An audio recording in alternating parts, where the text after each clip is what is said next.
ఈరోజు ప్రజాపాలనలో భాగంగా ఇబ్రహీంపట్నం నియోజకవర్గంలో అంతర్జాతీయ సమీకృత పండ్ల మార్కెట్ని ఈరోజు శంకుస్థాపన చేయడానికి వచ్చినటువంటి ముఖ్యమంత్రి వర్యులు రేవంత్ రెడ్డి గారికి, అలాగే వేదికను అలంకరించిన పెద్దలు మంత్రివర్యులు వ్యవసాయ శాఖ మంత్రివర్యులు తుమ్మల నాగేశ్వరరావు గారికి, జిల్లా ఇన్ఛార్జ్ మినిస్టర్ శ్రీధర్ బాబు గారికి, రెవెన్యూ మినిస్టర్ పొంగులేటి శ్రీనివాసరెడ్డి గారికి, అలాగే వేదిక మీద ఉన్న పెద్దలందరికీ పేరు పేరున నమస్కారాలు తెలియజేస్తున్న. సమయాన్ని దృష్టిలో పెట్టుకొని అందరికీ నమస్కారం. అలాగే ఈ సాయం సంధ్య వేళ వాన పడుతున్న ముఖ్యమంత్రి గారిని చూడాలి, ముఖ్యమంత్రి గారు చెప్పే విషయాలు వినాలి అని వచ్చిన ప్రతి ఒక్కరికి నా హృదయపూర్వక నమస్కారం. పాత్రికేయ మిత్రులకు కూడా 2023 డిసెంబర్ 7 ప్రజాపాలన మొదలైంది.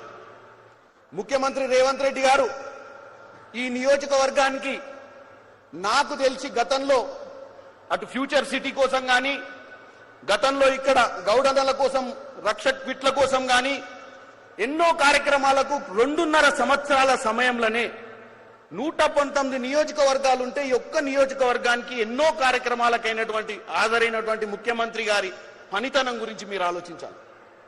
10 ఏళ్లు అధికారంలో ఉన్నటువంటి కేసీఆర్ ఏ రోజు ప్రజలకు అవసరమైనటువంటి ఆలోచన చేయలే. ఈ రోజు ఇక్కడ కడుతున్నటువంటి ఈ ఇంటిగ్రేటెడ్ మార్కెట్ కానీ, పక్కన శంకుస్థాపన చేసినటువంటి ఇంటిగ్రేటెడ్ రిజిస్ట్రేషన్ ఆఫీస్ కానీ, ఇవి మేము ఇచ్చిన వాగ్దానాలలో లేవు. ఇచ్చిన వాగ్దానాలు 6 గ్యారంటీలతో పాటు ప్రజా సమస్యలను దృష్టిలో పెట్టుకొని ముఖ్యంగా ఇక్కడికి వచ్చిన రైతన్నలందరికీ చెప్తున్నా, మీకు తెలుసు 10 సంవత్సరాల మిగులు రాష్ట్రంలో ఏ విధంగా దోచుకొని ఈ ప్రజాపాలన వచ్చిన తర్వాత మనకు ఎంత అప్పుందో ఎన్నోసార్లు ముఖ్యమంత్రి చెప్పే ప్రయత్నం చేసి, ఎంతో మంది అన్నారు అప్పుల పేరు చెప్పి తప్పించుకునే ప్రయత్నం చేస్తున్నారని. ఇవాళ ఇక్కడ 239 ఎకరాలల్లా 2400 కోట్ల పైచిలుకుతోటి రైతులకు అంతర్జాతీయ మార్కెట్లో వాళ్ళు ఉత్పత్తిని అమ్ముకునే విధంగా చేయాలన్న ఆలోచన ఎవరికొచ్చింది? 10 సంవత్సరాలు ఎందుకు రాలే? నీళ్లు, నిధులు, నియామకాల నినాదంతో జబ్బలు జరుచుకొని 10 ఏళ్లు రూలింగ్ లో ఉన్నారు కదా. ఏ రోజన్నా ప్రగతి భవన్ దాటి ప్రజల సమస్యల్ని తెలుసుకునే ప్రయత్నం చేసిండా కేసీఆర్? చేయలే. కానీ ప్రతి సమస్యను అర్థం చేసుకుంటారు. ఈ సంవత్సరం 66 లక్షల ఎకరాలలో సాగు చేసి వరి వండితే ప్రతి గింజ కొనే ప్రయత్నం ఈ ప్రభుత్వం చేసింది. ఒక పక్కన బీజేపీ వాళ్ళు మనకు సహకరించకుండా, మన ఒడ్లు కొంటే అవన్నీ సెంట్రల్ గవర్నమెంట్ వాళ్లకు ఉన్నటువంటి బీజేపీ గవర్నమెంట్ కొనే ప్రయత్నం చేయకుండా నిందలేసే ప్రయత్నం చేస్తారు. ఇంకో పక్కన వ్యవసాయ డిక్లరేషన్ అని పెట్టి కేటీఆర్ ఊరూరు తిరుగుతుండు.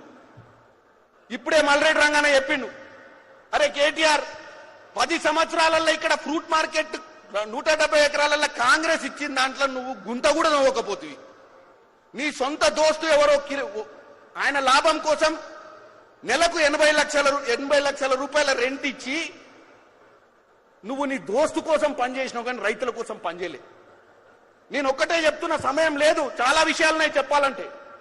ఈ ప్రజాపాలన ప్రజల కోసం వచ్చింది.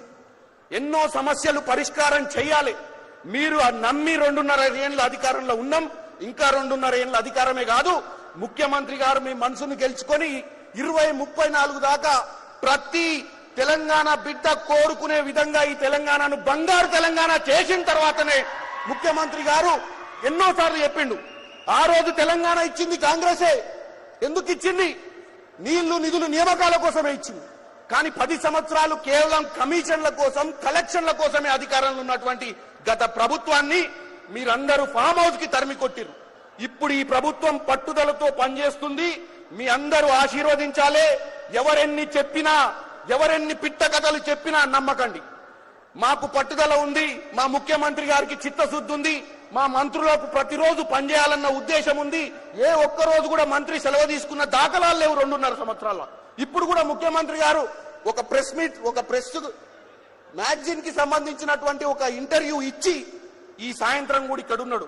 నిన్న మొన్న మహబూబ్ నగర్ ఉన్నాడు. దక్షిణ తెలంగాణలో రైతులకు అన్యాయం జరిగింది. పాలమూరు బిడ్డల కోసం, పాలమూరు రంగారెడ్డి ప్రాజెక్టు కోసం పోయారు. కాబట్టి నేను ఒక్కటే చెప్తున్నా, ముఖ్యమంత్రి గారు 24 గంటలు 365 రోజులు పనిచేయాలనుకుంటుండు, మంత్రులు పనిచేయాలనుకుంటున్నారు, మేమందరం చేయాలనుకుంటున్నాం. మీ ఆశీర్వాదం ఉండాలి. మీరు ఎవరి మాట వినొద్దని కోరుకుంటూ ఇంకా మంచి మంచి కార్యక్రమాలు ఎన్నో చేసుకొని ఇంకా మిగిలిపోయిన ఎన్నో మన అవసరాలకు ఉన్నటువంటి సమస్యలను పరిష్కరించుకొని తెలియజేస్తూ సెలవు తీసుకుంటున్నాను. జై కాంగ్రెస్. గౌరవ మంత్రివర్యులు పొంగులేటి శ్రీనివాస్ రెడ్డి గారు ఇందాకే సమీకృత రిజిస్ట్రేషన్ కార్యాలయం శ్రీకారం చుట్టారు. మినిస్టర్ గారి సందేశం. సభకు నమస్కారం. ఈరోజు ఈ కార్యక్రమానికి ముఖ్య అతిథిగా విచ్చేసిన మన అందరి గుండెల్లో ఉన్న రేవంత్ అన్న గారికి, సభా అధ్యక్షులు స్థానిక శాసనసభ్యులు మిత్రులు మల్రెడ్డి రంగారెడ్డి గారికి, ఈ జిల్లా ఇన్ఛార్జి మంత్రివర్యులు అనుభవజ్ఞులు శ్రీధరబాబు గారికి, అదే రకంగా అనుభవజ్ఞులు సీనియర్ మంత్రివర్యులు వ్యవసాయ శాఖ మంత్రివర్యులు పెద్దలు తుమ్మల నాగేశ్వరరావు గారికి, వేదిక మీద ఉన్న గౌరవ పార్లమెంటు సభ్యులు, శాసనసభ్యులు, శాసన మండల సభ్యులు, చైర్మన్లు, వివిధ హోదాల్లో ఉన్న ప్రజాప్రతినిధులు, అధికారులు, ఈ కార్యక్రమానికి హాజరైన నా కుటుంబ సభ్యులైన ఆడబిడ్డలు, అన్నదమ్ములు అందరికీ మనస్ఫూర్తిగా హృదయపూర్వక నమస్కారం. ఈనాడు హైదరాబాద్ లో ఇంటిగ్రేటెడ్ ఇంటర్నేషనల్ ఫ్రూట్ మార్కెట్ ని అత్యంత అధునాతన అంగులతో గౌరవ ముఖ్యమంత్రి రేవంత్ రెడ్డి గారి చేతుల మీద ఇంతకు ముందే శంకుస్థాపన చేసుకున్నాం.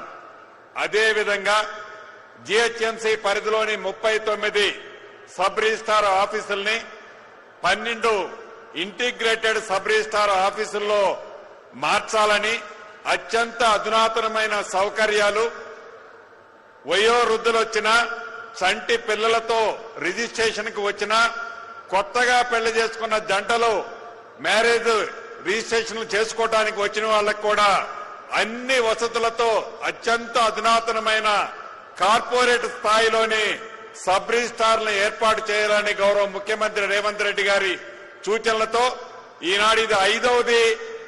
ప్రభుత్వం నుంచి ₹1 కూడా ఖర్చు లేకుండా దీన్ని ఎంఎస్ఎం ఏదైతే కార్పొరేషన్ సంస్థ ఉందో వారి ఆధ్వర్యంతో, వారి సహకారంతో 20,000 చదరపు అడుగులు, సుమారు 20 కోట్ల రూపాయలతో వారి సొంత నిధులతో ఈ ఇంటిగ్రేటెడ్ స్టాంపు ఆఫీసులను ఇక్కడ ఏర్పాటు చేసుకోవడం జరుగుతుంది.